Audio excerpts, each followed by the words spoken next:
നമുക്ക് വളരെ സുപരിചിതമായിട്ടുള്ളൊരു വെബ്സൈറ്റാണ് ആഡ്ഫ്ലൈ എന്നുള്ളത്.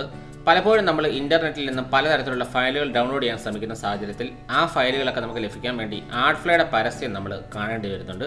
അപ്പോൾ അത്തരത്തിലുള്ള ആഡ്ഫ്ലൈ ലിങ്കുകളാണ് നമുക്ക് അവിടെ ലഭിക്കുന്നത്.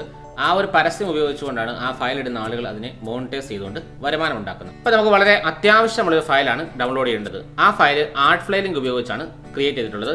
അപ്പോൾ നമുക്ക് ആഡ്ഫ്ലൈയിലൂടെ പോയാൽ മാത്രമേ നമുക്ക് ആ ഫയലിലേക്ക് എത്തുവാൻ സാധിക്കത്തുള്ളൂ.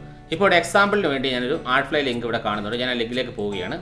ആ ലിങ്കിലേക്ക് പോകാൻ ശ്രമിക്കുമ്പോഴേക്കും ആ ലിങ്ക് ബ്ലോക്ക്ഡ് ആണ്, അല്ലെങ്കിൽ ആ ലിങ്കിലേക്ക് പോകാൻ സാധിക്കുന്നില്ല, നോട്ട് ഫൗണ്ട് എന്നൊക്കെ പറഞ്ഞ് കാണിക്കും. ആ ലിങ്കിലേക്ക് നമുക്ക് പോകാൻ സാധിക്കുന്നില്ല. അപ്പോൾ ആ ഫയൽ നമുക്ക് വളരെ അത്യാവശ്യമാണ്, അല്ലെങ്കിൽ ആ ഒരു ലിങ്കിലേക്ക് പോകേണ്ട ആവശ്യകത നമുക്ക് ഒരുപാടുണ്ട്. അപ്പോൾ അതിനുവേണ്ടി ഒരു എളുപ്പവഴിയുണ്ട്. നമ്മൾ ഈ ലിങ്കിൽ ചെറിയൊരു മാറ്റം വരുത്തുക. അതായത് ആഡ്ഫ്ലൈയുടെ adf.ly എന്നാണ് ലിങ്ക് വരുന്നത്. adf.ly എന്നുള്ളതിന് പകരം ay.gy എന്ന് നമ്മൾ ടൈപ്പ് ചെയ്യുക. ബാക്കി ആ ലിങ്കിൻ്റെ ഭാഗം നമ്മൾ മാറ്റേണ്ട ആവശ്യകതയില്ല. എന്നിട്ട് നമ്മൾ ആ പുതിയ ലിങ്കിലേക്ക് പോകുക. അപ്പോഴേക്കും ആ ലിങ്ക് വർക്ക് ചെയ്യുന്നതായിട്ട് നമുക്ക് കാണാൻ വേണ്ടി സാധിക്കും. ഇത്തരത്തിൽ നമുക്ക് പോകാൻ വേണ്ടി സാധിക്കും. ഇതൊരു ചെറിയ ട്രിക്കാണ്. വളരെ അത്യാവശ്യമുള്ള ഫയലുകളാണ് നമുക്ക് ഡൗൺലോഡ് ചെയ്യണമെങ്കിൽ നമുക്ക് ഈ ഒരു മാർഗ്ഗം ഉപയോഗിക്കാൻ സാധിക്കും. ഇതൊരു ചെറിയ ട്രിക്ക് എന്നുള്ള രീതിയിൽ മാത്രമാണ് ചെയ്തിട്ടുള്ളത്. എല്ലാവർക്കും ഈ വീഡിയോ ഇഷ്ടപ്പെട്ടെന്ന് വിശ്വസിക്കുന്നു. ഇതുപോലുള്ള കൂടുതൽ വീഡിയോസ് ലഭിക്കുവാൻ വേണ്ടി എൻ്റെ യൂട്യൂബ് ചാനൽ സബ്സ്ക്രൈബ് ചെയ്യുക. തൊട്ടടുത്ത് കാണുന്ന ബെല്ലൈക്കൺ ക്ലിക്ക് ചെയ്തുകൊണ്ട് എല്ലാ വീഡിയോസും നിങ്ങൾക്ക് ലഭിക്കുന്നുണ്ടെന്ന് ഉറപ്പുവരുത്തുക.